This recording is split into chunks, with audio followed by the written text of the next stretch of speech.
What a surprise. यहाँ से गुजर रहा था सर, सोचा अर्जुन को मिलता चलूं। ये क्या तबीयत ठीक नहीं क्या इसकी?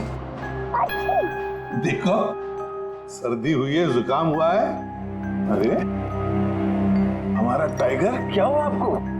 दया अंकल, दादू को समझाओ ना, खांसी और जुकाम तो नॉर्मल होता है, मैं तो इतना बीमार हुई नहीं। अभी वो नॉर्मल के बच्चे, दादू तू है या दादू मैं हूँ? अरे आप ही दादू हो, लेकिन इतनी चिंता क्यों कर रहे हो? इतनी चिंता क्यों कर रहा हूँ? 10 साल से गायब थे तुम, गायब। अब मुझे मिल गए हो तो पूरी कसर निकाल रहा हूँ। सर सोचा नहीं कभी आपका ये रूप भी देखने को मिलेगा। मतलब बड़े बड़े क्रिमिनल को धूल चटाने वाला एसीपी प्रद्युम्न आज अपने पोते के एक चीख से परेशान हो गया। दया, इस सबसे प्यारे सबसे मीठे क्रिमिनल की वजह से है।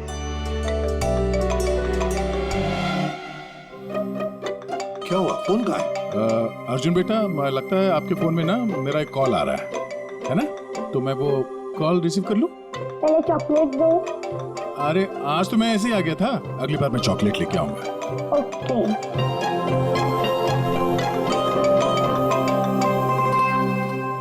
बड़े नॉट हो गए हो तुम। क्या? कहाँ पे?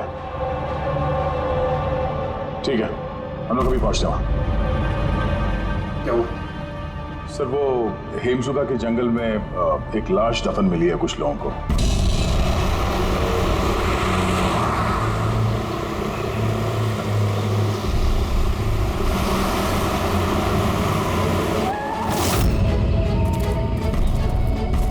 मैम प्लीज लाश को हाथ मत लगाइए मैम। एक मिनट मैम आप मैम, लाश को हाथ मत लगाइए प्लीज।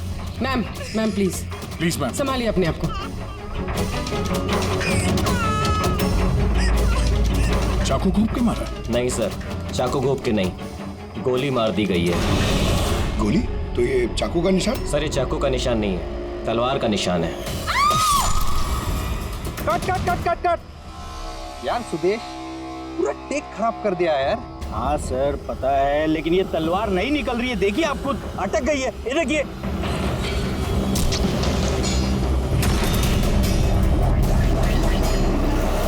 तलवार पे खून कैसा है?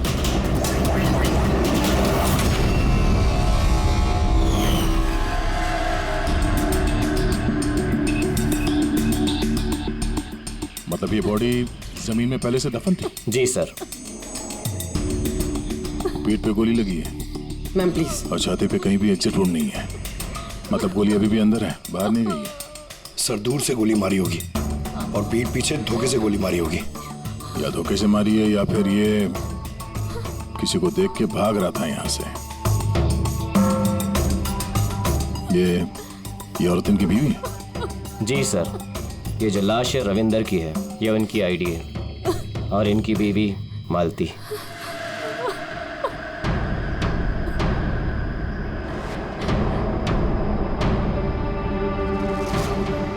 हाथ में घड़ी है, वॉलेट है, मतलब चोरी करने के लिए खून नहीं किया। एक काम करो, ये आसपास जरा तलाशी लो, देखो कुछ मिलता है क्या। राइट सर, चलो।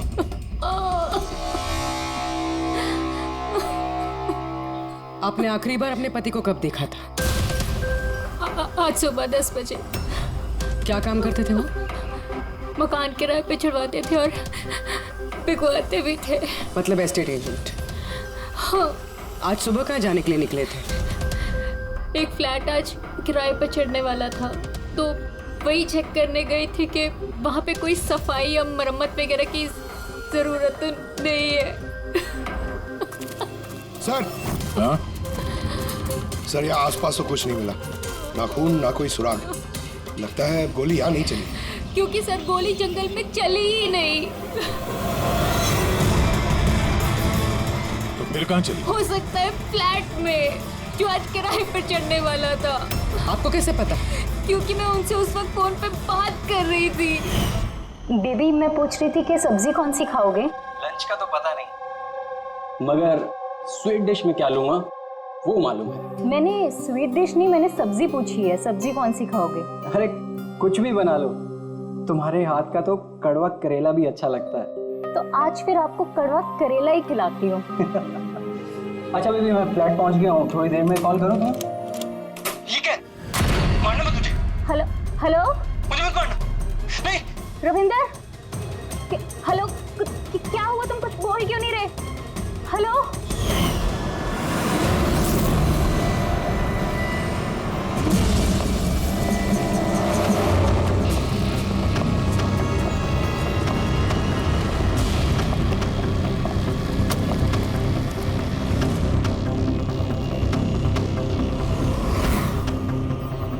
इतना सारा खून?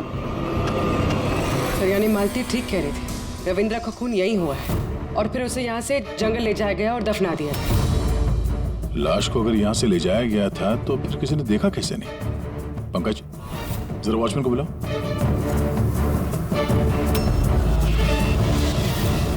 सर ये देखिए, बुलेट्स के निशान।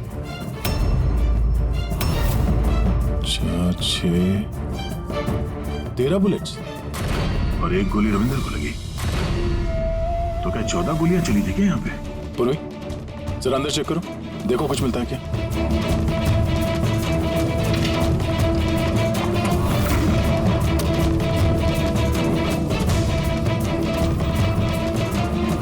सर, ये खून अंदर अंदर, ये गोपाल है।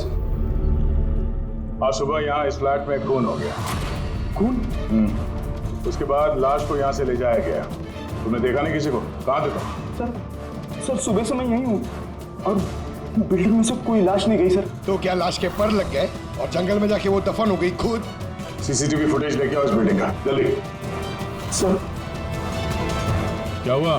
बिल्डिंग में मेंटेनेंस का काम चल रहा है सर, इसलिए सीसीटीवी फुटेज कैमरा बंद है सर। सीसीटीवी फुटेज भी नहीं है? अच्छा रजिस्टर तो होगा ना, कहाँ पे लोग आते हैं, एंट्री करते हैं, वो तो है तुम्हारे पास कि वो भी नहीं है? है। तो लेके आओ।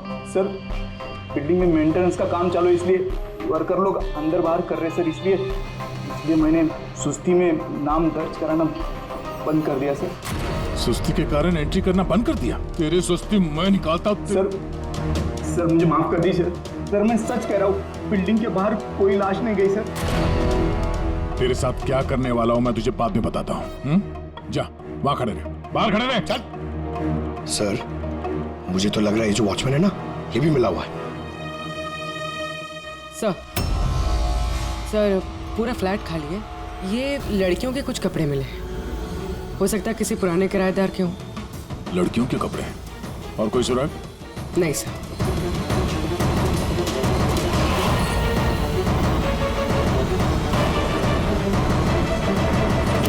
लॉक एकदम सही सलामत है, टूटा हुआ नहीं है, कोई फोर्स्ड एंट्री नहीं है। सर अगर ये पता चल जाए कि ये फ्लैट की चाबी किस किस के पास हो सकती है तो मुजरिम तक पहुंचना आसान हो सकता है। फ्लैट की चाबी मकान के मालिक के पास होगी या फिर किसी पुराने किराएदार के पास या फिर किसी ऐसे आदमी के पास जिसने इस फ्लैट की डुप्लीकेट चाबी बना ली हो। पूर्वी, इस मालती से पता करो कि यहाँ इस फ्लैट में पुराने कौन कौन किराएदार थे। साड़की, तेरे कहने के मुताबिक रविंद्र पर जो गोली चली वो फ्लैट में नहीं चली? हाँ बस मैं यही कह रहा हूँ। अरे गोली उस फ्लैट में नहीं चली तो फिर कहाँ चली? उसकी वाइफ ने हमें उसी फ्लैट के बारे में बताया और वहां इतना सारा खून मिला हमें। दरअसल जो खून फ्लैट में मिला है वो खून रविंदर का है ही नहीं। रविंदर का नहीं तो फिर किसका खून है सर? मेरे ख्याल से ये पता लगाना तो आप लोगों का काम है। यानी एक और लाश ढूंढनी पड़ेगी। एक नहीं अभिजीत, 4 लाशें। क्राइम सीन पे जो खून मिला है वो 4 अलग अलग लोगों का खून है। 4 अलग अलग लोगों का खून, लेकिन उनमें से कोई भी खून रविंद्र का नहीं है। मतलब 5 खून हुए। हाँ फ्रेडी, 5 लोगों का तो हो सकता है कि जब ये खून खराबा हो रहा था उस फ्लैट में तो रविंद्र वहां पर पहुंच गया और उसने ये सब कुछ देख लिया। हाँ सर, गलत वक्त पे गलत जगह पे पहुंच गया वो और खूनी के हाथों मारा गया वहां। सर फिर तो वो बाकी की 4 लाशें भी खूनी ने जंगल में ही दफनाई होगी। मगर 4 लाशें बिल्डिंग से कौन लेके गया होगा और कैसे? किसी ने तो देखा होगा। सर, सर मालती ने मुझे किराएदार की डिटेल्स दी। ये फ्लैट 3 साल पहले ही किराए पे चढ़ा था और अब तक सिर्फ 2 लोग रह चुके हैं वहाँ पे। एक है कबीर, जो 1 साल पहले वहां रह रहा था। हाँ सर, रिटायरमेंट के बाद कबीर जी वहाँ अकेले रहते थे और फिर अमेरिका शिफ्ट हो गए अपनी बेटी के पास। और दूसरा है आकाश। 3 महीने में उसे फ्लैट से निकाल दिया गया। आसपास वालों की काफी कंप्लेंट्स थी उसके खिलाफ, क्योंकि वो एक शराबी था। तो इन दोनों के पास फ्लैट की चाबी हो सकती है और फ्लैट के मालिक के पास। फ्लैट का मालिक कौन है? सर मालिक ऑस्ट्रेलिया में रहता है और 3 साल से इंडिया नहीं आया। ये रविंद्र जी उनके अकाउंट में किराए का पैसा डायरेक्ट ट्रांसफर करते थे। तो फिर मुझे ये आकाश ही गड़बड़ लग रहा है। आकाश, मम्मी सोने दो ना। नशे से बाहर आ। मैं मम्मी दिखता हूँ देखो, CID ऑफिसर हूँ मैं। अरे वाह, बारिश हो रही है। Where is my umbrella? खड़ा करो उसे, खड़ा करो। Where is my umbrella? उठो, चल इधर। आकाश, आकाश जी उठिए, CID वाले आए हैं आपसे पूछताछ करने। Good morning. Good morning, good morning. बात सारी है, इसको इलायची खिलाओ। मुझे मालूम था CID वाले एक दिन आएंगे मेरे पास। मालूम था मतलब? रविंदर के खून में तेरा हाथ है? हाँ? रविंदर? हाँ? कौन रविंदर? मैं किसी रविंदर को नहीं जानता। तू रविंदर को नहीं जानता? तो फिर ये क्यों बोला कि तुझे पता था कि CID यहाँ पे आने वाली है? क्योंकि मुझे भी CID बनना है, देश की सेवा करना है। लेफ्ट। आकाश, केशव बिल्डिंग, फ्लैट नंबर 105, वहाँ रहते थे ना तुम? रहता था, लेकिन उन लोगों ने मुझे लात मार के भगा दिया। मेरे पूरे कपड़े भी नहीं दिए। I have only this shirt. I'm very poor. शादी हो गई तेरी? नहीं। नहीं? गर्लफ्रेंड है? गर्लफ्रेंड है। वो मेरी। लेकिन ये आप क्यों पूछ रहे हो? This is personal. क्योंकि केशव बिल्डिंग के उसी फ्लैट के कबर्ड में हमें लड़कियों के कपड़े मिले, शायद तुम्हारी गर्लफ्रेंड के। हैं? लड़की मेरे फ्लैट में कभी नहीं आई, कभी नहीं। I am very truly gentleman, white collar. Sir, ये कबीर जी सर, वो भी अकेले रहते थे और इसके जाने के बाद वहां कोई रहा ही नहीं। रहता कैसे नहीं था? जब मैं अपना बाकी का सामान लेने गया था ना, तो वहाँ 2 लड़कियां थी। ये लो अपना सामान और निकलो यहाँ से। क्यों मालती? झूठ क्यों कहा हमसे कि उस फ्लैट में सिर्फ 2 ही किराएदार रहते थे? एक तरफ आप अपने पति के खूनी को फांसी पे चढ़वाने की बात करती हो, झूठ बोल के हमें गुमराह किया आपने। क्यों? नाटक करिए सर, इसी ने अपने पति को मारा और अभी हमारे सामने खड़े होकर आंसू आ रही है। सर मुझे इसके साथ 2 मिनट दीजिए सर, देखिए सच कैसे बोलती है। ये क्या कह रही हैं आप? इनके बारे में ऐसे कैसे कह सकती हैं? आप CID वाले इतने पत्थर दिल कैसे हो सकते हैं? किसी का दर्द समझने के बजाय आप उन्हें टॉर्चर कर रहे हैं, उन्हें तकलीफ पहुंचा रहे हैं। अच्छा, आप दोनों को बड़ी फिक्र हो रही है। आपकी तारीफ। मैं मालती की छोटी बहन रजनी हूँ और ये मेरे हस्बैंड है। तो फिर रजनी जी, आप सभी ध्यान से सुन लीजिए। अगर मालती ने हमसे कुछ भी झूठ कहा ना, तो ये जेल जाएगी, जेल।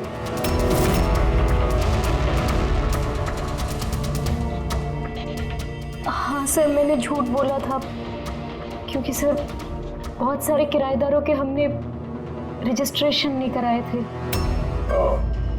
तो गैर कानूनी तरीके से तुमने कुछ लोगों को वहां फ्लैट में ठहराया हुआ था, बिना डॉक्यूमेंट्स और बिना रजिस्ट्रेशन किए हुए। हाँ, ताकि वो रेंट मकान मालिक के बजाय हमें मिल सके। अच्छा, तो इसका मतलब है और भी लोग रह रहे थे इस फ्लैट में, इन 2 किराएदारों से पहले, है ना? तो फिर फ्लैट की चाबी उनके पास भी हो सकती है, क्यों? हमें उन सबकी लिस्ट चाहिए, किराएदार चाहे कानूनी हो या गैर कानूनी, मगर इस बार लिस्ट से एक भी नाम गायब नहीं होना चाहिए, वरना तुम्हारे लिए अच्छा नहीं होगा। सुषमा जी दीदी, निशांत भैया से डायरी ले आओ। जी ठीक है। ये डायरी लेने बाहर क्यों जा रही है? वो किराएदारों की लिस्ट वाली डायरी रविंदर ने हमारे पड़ोसी के यहाँ रखवाई थी। वाह, ताकि अगर कोई आपके इस घर की तलाशी ले तो आपकी पोल नहीं खुलेगी। रजनी जी, आपकी बहन बड़ी होशियार है, क्यों?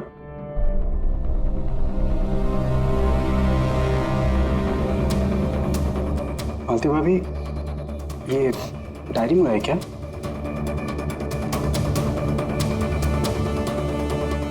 भाभी, सब ठीक है ना? सब? हाँ। 8 और लोग हैं। 8 लोग हैं। इनकी कुंडली निकाल लो, खूनी इनमें से कोई एक हो सकता है। सर, लिस्ट में जितने भी लोग हैं उनसे कांटेक्ट नहीं हो पा रहा है। हाँ सर, कुछ नंबर गलत हैं और कुछ बदल गए हैं। मतलब डेड एंड। सिक्योरिटी गार्ड से क्या पता चला? सर वो वही कह रहा है सर, ये 4 लाशें क्या, अरे तो 1 लाश भी नहीं देखी जाते हुए। अजीब बात है सर, उस बिल्डिंग से बाहर जाने का रास्ता तो एक ही है। अगर लाशें वहां से बाहर ले जाई नहीं गई है तो लाशें गायब कहाँ हो गई? ये सब मेरी वजह से हुआ है बॉस। मेरी गलती है। तेरी गलती है? ये लो, तो ग्रेट डॉक्टर साहब की भी गलती करते हैं। हाँ क्यों नहीं, बड़े से बड़ा आदमी कभी कभी गलती कर देता है बॉस। अच्छे से अच्छा क्रिकेटर भी 0 पे क्लीन बोल्ड होता है, तो मुझसे भी हो गई यार। तो सर, आपको 0 पे आउट किसने किया? उस खून ने जो फ्लैट में मिला था। उन 4 मरे हुए लोगों का खून? यही गलती हो गई बॉस मुझसे। दरअसल वो 4 लोग मरे हुए थे ही नहीं। क्या? मरे हुए नहीं थे? मतलब? मरे हुए नहीं थे मतलब जिंदा थी। पता, जब मैंने उन 4 खून को अच्छी तरह से टेस्ट किया तो मुझे क्या मिला? स्टोरेज लीजेंस। पंकज, तुम जरूर ये पूछना चाहोगे कि सर ये स्टोरेज लीजेंस क्या होता है? अरे कमाल है सर, मैं आपसे यही पूछने वाला था। मुझे मालूम था। रेड ब्लड सेल्स जब अपना बदलाव करते हैं स्टोरेज के दौरान, उसे कहते हैं स्टोरेज लीजन। तो वो जो 4 किस्म के खून हमें वहां से मिले थे वो ताजा नहीं थे, स्टोर्ड थे। एग्जैक्टली। शायद किसी ब्लड बैंक वगैरह से लाया गया होगा। उन 4 ब्लड सैंपल्स में मुझे 4 अलग अलग किस्म की बीमारियों के लक्षण मिले हैं। एक में HIV, दूसरे में ल्यूकेमिया, तीसरे में हार्पिस और चौथे में डायबिटीज।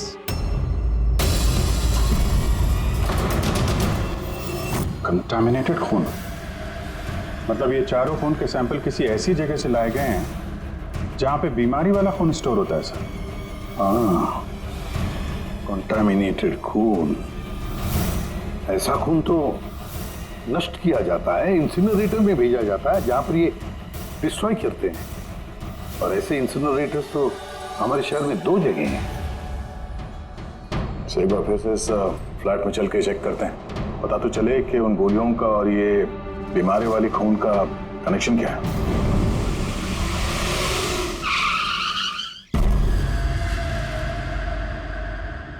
केस तो कुछ ज्यादा ही उलझता जा रहा है। अगर यहाँ इस फ्लैट में किसी को नहीं मारा गया था तो इतना सारा खून यहाँ जमीन पे क्यों पड़ा हुआ है और दीवार पे ये गोलियां क्यों चलाई हैं? हाँ? सर जो गोलियों के निशान है वो सिर्फ इस दीवार पर है। इसका क्या मतलब है? इसका मतलब गोली चलाने वाला यहाँ खड़ा था, यहाँ से उसने गोली चलाई। मगर सर, इस इन्फेक्टेड खून का क्या कनेक्शन हो सकता है इस केस से? और सर खून सिर्फ फ्लोर पर है, ना यहाँ पर है, ना इस पर है, ना दीवारों पे। इसका क्या मतलब है? एक और बात, हमें इस घर से गोलियां नहीं मिली, मिले हैं तो सिर्फ गोलियों के निशान। इसका मतलब है कि मुजरिम ने यहाँ इसको कमरे को साफ करने की कोशिश की है मगर पूरी तरह साफ नहीं कर पाया, उससे पहले उसे जाना पड़ा। क्यों? एक काम करो, स्प्रे लेके आओ, दीवार पे स्प्रे मारो, पता तो चले कि यहाँ पे है क्या।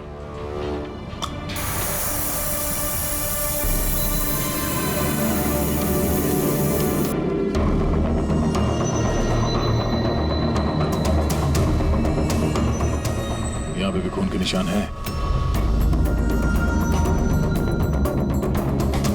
नीचे तक है ये तो, सिवाय इस जगह के। सर ये देखिए, गोलियां यहां लगी हुई हैं, लेकिन गोली का निशान यहां पर नहीं है।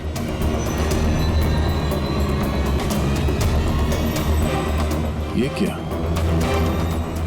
ये निशान, ये टायर के निशान जैसा कुछ है। मतलब बाइक लेके आए थे? पंकज, वो टायर नहीं, वो जो फर्नीचर के नीचे पहियों पे लगा होता है टायर, वो रबर का। कोई फर्नीचर रखा हुआ था यहाँ पे, शायद कोई कुर्सी। मगर सर हमने तो पूरा फ्लैट चेक किया, कुर्सी वगैरह तो कुछ भी नहीं है यहाँ पे। सर लगता है वो कुर्सी इसी बिल्डिंग में हुई, छुपाई हुई। एक काम करते हैं, बिल्डिंग में ढूंढते हैं उसे।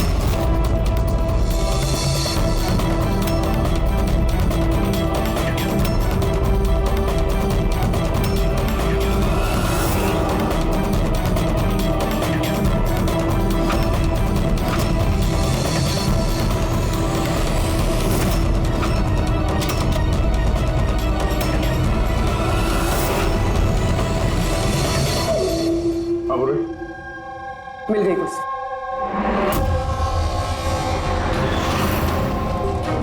कुर्सी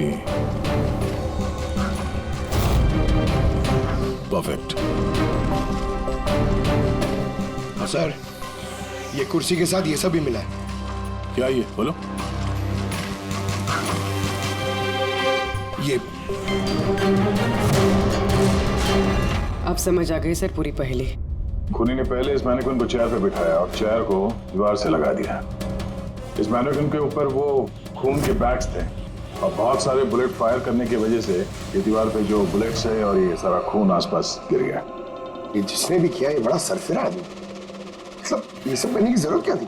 और सर रविंद्र को इसलिए मार दिया गया क्योंकि रविंद्र ने उसे पुतले पे गोलियां चलाते देख लिया था। सर आज तक तो एक ही बात सुनिए सर, अगर खूनी किसी को मार रहा हो, किसी तीसरे आदमी ने उसे देख लिया तो उसे मार देगा, लेकिन यहाँ पे तो खूनी एक पुतले को मार रहा था, एक पुतले के लिए उसने रविंद्र को मार दिया।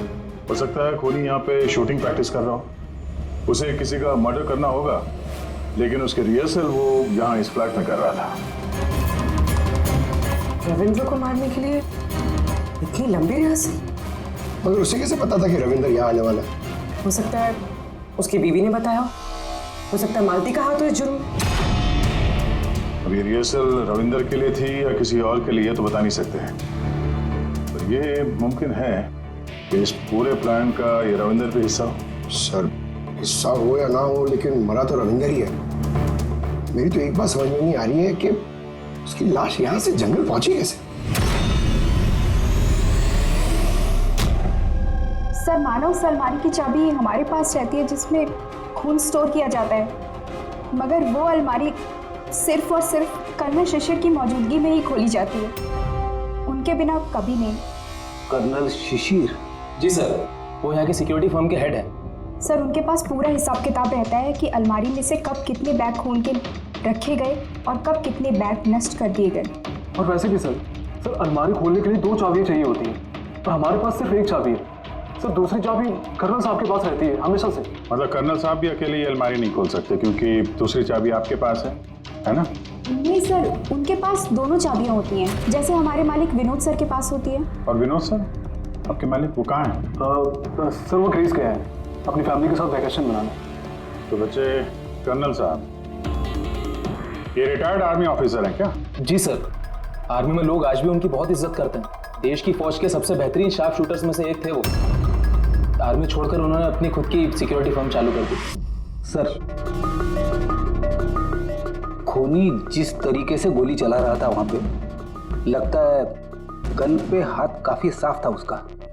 कहीं ये कर्नल शिशिरी तो शामिल नहीं है इस जुर्म में? मिलते हैं कर्नल साहब से।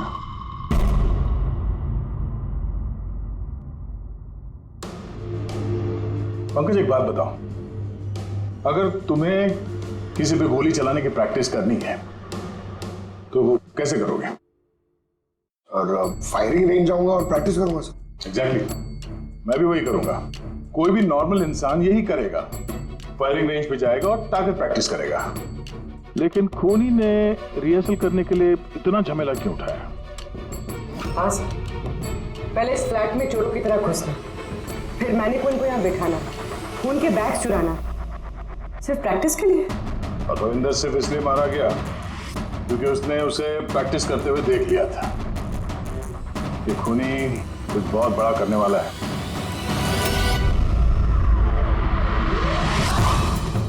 पूरी ट्यूशन है ना सर?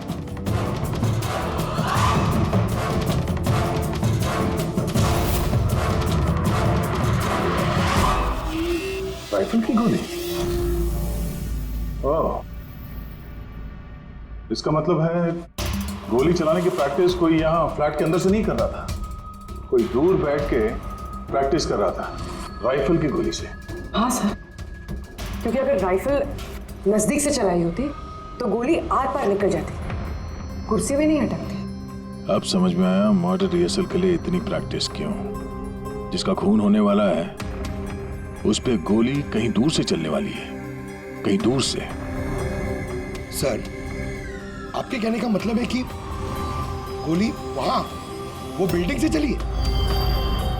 इतनी दूर से गोली चलाना मुमकिन है? वही तो, मतलब वहां से नहीं तो और कहां से चली होगी? पंकज, एक काम करो, लेजर बीम लो और उस चेयर पे जो गोली का छेद है ना, उसके पीछे से वो लेजर पास करना, एकदम सामने, पता तो चले गोली चली कहां से।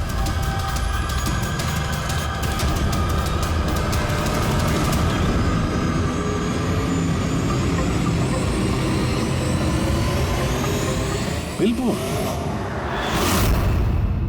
कोई बिलबोर्ड से गोली कैसे चला सकता है, वो भी सड़क के बीचों बीच?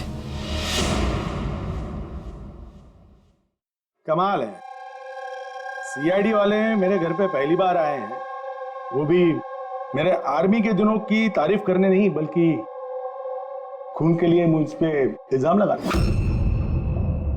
इल्जाम नहीं लगा रहे हैं, सिर्फ अपनी ड्यूटी कर रहे हैं, और ड्यूटी की अहमियत आप जैसे फौजी से बेहतर कौन समझ सकता है। तो आपको ये भी पता होगा अभिजीत बाबू कि आपके और मेरे जैसे सिपाही देश की रक्षा करते वक्त अपनी जान दे देते हैं, लेकिन अपने देश से और अपने काम से कभी गद्दारी नहीं करते हैं। देखिए, ना तो मैंने उस खून की चोरी की है और ना ही मैंने किसी का खून किया है। वैसे अपने फौज के दिनों में आपने बॉर्डर पे तो कई दुश्मनों को मारा होगा। दुश्मनों की जान लेने में और मासूमों की जान लेने में जमीन आसमान का फर्क होता है, और आपने भी तो कई गुनहगारों को मारा होगा अपनी ड्यूटी के दौरान। क्यों, ये फर्क समझ नहीं आता आपको? आता है, लेकिन ये समझ में नहीं आ रहा कि चाबी सिर्फ आपके पास है, तो फिर वो खून चोरी कैसे हो? उसकी इंक्वायरी मैं कर रहा हूं, जैसे ही मुझे पता चलेगा आप लोगों को बता दूंगा। अच्छा, क्या ऐसा नहीं हो सकता कि आपकी उन चाबियों की किसी ने डुप्लीकेट चाबी बनवा ली हो? बिल्कुल नहीं। अनुशासन समझते हैं आप, डिसिप्लिन। आर्मी की ट्रेनिंग में डिसिप्लिन का बहुत बड़ा महत्व होता है, और आज भी मैं अपनी जाती जिंदगी में उस डिसिप्लिन का पालन करता हूं। ये चाबी मुझसे 1 मिनट भी दूर नहीं होती, इसलिए असल जिंदगी में तो क्या, ख्वाब में भी कोई इसका डुप्लीकेट नहीं बनवा सकता। ठीक है, आपका स्टेटमेंट तो सुन लिया, लेकिन अभी तक ऐसा कोई सबूत नहीं मिला जिससे आप पूरी तरह निर्दोष साबित हो सके। इसलिए जब तक ये केस सॉल्व नहीं होता, यहाँ आना जाना लगा रहेगा।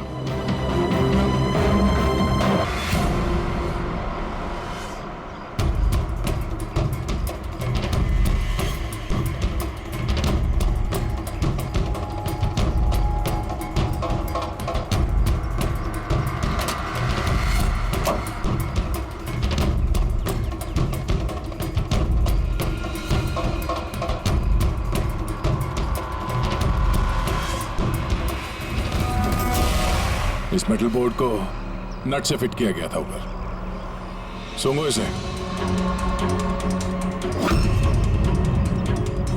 ये तो गन पाउडर है सर। गन पाउडर और ये स्क्रैचेस, बहुत लंबी प्लानिंग की थी। क्या लंबी प्लानिंग हो सर? पंकज खूनी ने इस मेटल प्लेट का इस्तेमाल गोलियों की दिशा बदलने के लिए की थी। जैसे ही उसने इस मेटल प्लेट पे गोली चलाई, इस पे गोली लगने के बाद गोली की ट्रेजेक्ट्री बदल गई और वो सीधे जाके पुतले पे लगी। मतलब असली रिहर्सल इस मेटल प्लेट पे गोली चला के ट्रेजेक्ट्री बदलने की थी, सिर्फ निशाना लगाने की नहीं। सर क्या लगता है कौन सी बालकनी से गोली चलाई होगी? एक बात तो साफ है, गोली सामने से नहीं चली है, गोली यहाँ इसी बिल्डिंग से चली है। या तो ऊपर से, नीचे से, या फिर अगल बगल से कहीं, पता करना पड़ेगा। कोई ना कोई बहुत जल्द मरने वाला सा है, ठीक उसी तरह से जैसे खूनी ने उस फ्लैट में खून की रिहर्सल की थी। इस मर्डर को होने से रोकना होगा सर, किसी भी हाल में। सर उस बिल्डिंग के एक एक फ्लैट की एक एक ईंट चेक की सर, लेकिन पता नहीं चला कि खूनी ने गोली कहां से चलाई।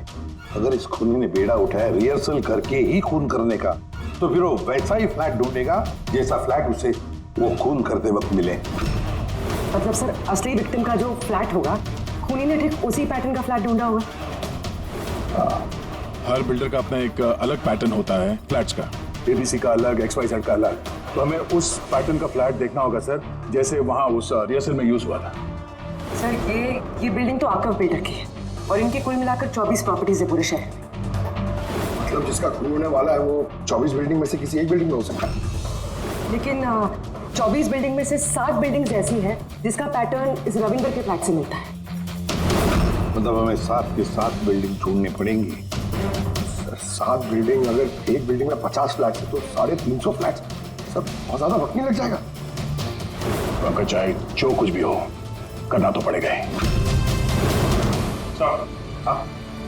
सर ये कर्नल शिशिर गड़बड़ आदमी है सर। ये सेना में शार्प शूटर था और ये जो खराब ब्लड डिस्पोजल करते हैं ना, वहां का चीफ सिक्योरिटी ऑफिसर है। अच्छा पंकज, ये ब्लूप्रिंट किसका है? ये रविंदर के फ्लैट का है सर, जहाँ पे मर्डर नहीं हुआ था बट रिहर्सल हुआ था।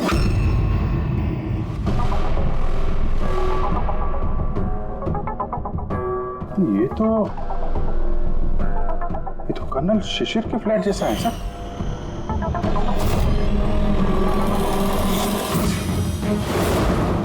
क्या? हाँ सर, ये फ्लैट का लेआउट बिल्कुल कर्नल शिशिर के फ्लैट जैसा है। ये चेयर पे मैंने कोई नहीं, ऐसे ही चेयर पे वो रोज शाम को 4 बजे चाय पीता है सर। ठीक शाम को 4 बजे मैं इस सोफे पर बैठकर अपनी चाय पीता हूँ। ओह, तो खूनी कर्नल शिशिर को मारने का प्लान बना रहा था। 4 बजने वाले हैं, वो कर्नल शिशिर को मारेगा, वो भी आज ही मारेगा। उसे पता है कि हम CID वाले उसके पीछे पड़े हैं। जल्द से जल्द कर्नल शिशिर तक पहुंचना।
जल्दी जल्दी इधर।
सॉरी सॉरी, तुम्हारी जैकेट गंदी हो गई। क्या करें, हमें पता नहीं था ना गोली कौन से फ्लैट से चली है, इसलिए रिवर्स रिकोशे का सहारा लिया। और उस फ्लैट में जिस दिशा से गोली आई उसी दिशा में हमने गोली चलाई, और देखो खून भरी गोली ने तुम्हारा पता बता दिया, मिस्टर उत्कर्ष। जाने दो मुझे, कूद जाऊंगा यहाँ से। अच्छा ठीक है, कूद जाओ यार, लेकिन पहले ये तो बताते जाओ कर्नल शिशिर को क्यों मारना चाहते थे? हा? छोड़ो उसे भाई, मेरे पास आ जा। अच्छा भाई है ये? हाँ जा भाई, मिल ले अपने भाई से, जा। इधर आ जाओ।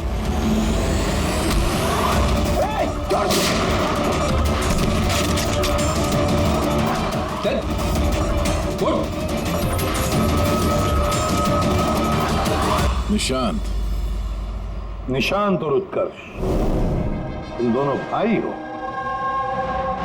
पर किस बात का बदला लेना चाहते थे तुम लोग कर्नल शिशिर से? बाप की मौत का। इस आदमी ने हम दोनों के सामने हमारे बाप की जान ली। तुम दोनों दीपक के बच्चे हो? मैं आज भी नहीं भूल सकता, जिंदगी में पहली बार ट्रिगर पे उंगली रखते और मेरे हाथ कांपे थे, क्योंकि मैं दो मासूम बच्चों के सामने उनके बाप को नहीं मारना चाहता था। दीपक एक आतंकवादी था, और अगर मैं उसे नहीं मारता तो उसने जो बम रखा था शहर में, उससे कई मासूम लोग मारे जाते। मर जाते तो मर जाते, कम से कम हमसे हमारा बचपन तो नहीं छीनता। कितना प्यार करते थे हम अपने पापा से। ने उसी दिन कसम खा ली थी कि इस आदमी को हम वैसे ही मारेंगे, वैसे ही राइफल से। इसलिए मैंने पता लगाया कि तुम कहाँ काम करते हो, और फिर उसी कंपनी में नौकरी करी। तुम्हारे घर का एड्रेस भी पता लग गया, और फिर किसी ना किसी बहाने तुम्हारे घर आकर मुझे तुम्हारा डेली रूटीन पता लग गया। और उसके बाद मैंने एक ऐसे फ्लैट की तलाश शुरू कर दी जिसका डिजाइन और लेआउट बिल्कुल उसके फ्लैट जैसा हो। जैसे ही मुझे रविंदर का फ्लैट मिला, मैं उसके पड़ोस में शिफ्ट हो गया। मैंने उससे दोस्ती कर ली, और दोस्ती के बहाने उसके घर आते जाते उसके घर की डुप्लीकेट चाबी बनवा ली तुमने? हाँ? और फिर मैंने उस खून वाली अलमारी की भी डुप्लीकेट चाबी बनवा ली, कंपनी के मालिक की चाबी की मदद से, उनके ग्रीस जाने से पहले। जब रविंद्र फ्लैट में आया तब क्या हुआ? उसने मैं मर्डर का रिहर्सल करते हुए देख लिया। अगर मुझे नहीं मारते तो हमारा पूरा प्लान चौपट हो जाता। और फिर निशांत उसे घर के बाहर लेकर गया। सुन, ज्यादा होशियारी की ना तो वहीं गोली दाग दूंगा। चल। और मैं पीछे घर के अंदर ही रुक गया, साफ सफाई करने के लिए। उसके बाद निशांत रविंदर को जंगल लेके गया और वहीं पे मार डाला, और उसकी लाश भी वहीं दफना दी जंगल में। हाँ, अगर वो बेवकूफ लोग वहां फिल्म की शूटिंग नहीं कर रहे होते तो तुम लोग को ये लाश मिलती भी नहीं। भूल गए तुम कि कोई भी गलत काम, कोई भी जुर्म छुप कर नहीं रह सकता, सामने आता ही है। एक बात बताओ उत्कर्ष, फ्लैट की साफ सफाई करने के बाद भी वहां पर खून कैसे मिला? क्योंकि इससे पहले मैं पूरी सफाई करता, आप लोग वहां पर आ गए। मैं दीवार से गोली निकाली, उसके ऊपर का खून साफ करा, टेरेस पर कुर्सी और मैनिक्विन रखकर वापस आ ही रहा था कि वहां आप लोग आ गए। अब जेल की सलाखों के पीछे बैठकर बदले की आग में क्या खोया क्या पाया, ये सोचते बैठना कानून तुम्हें कड़ी से कड़ी सजा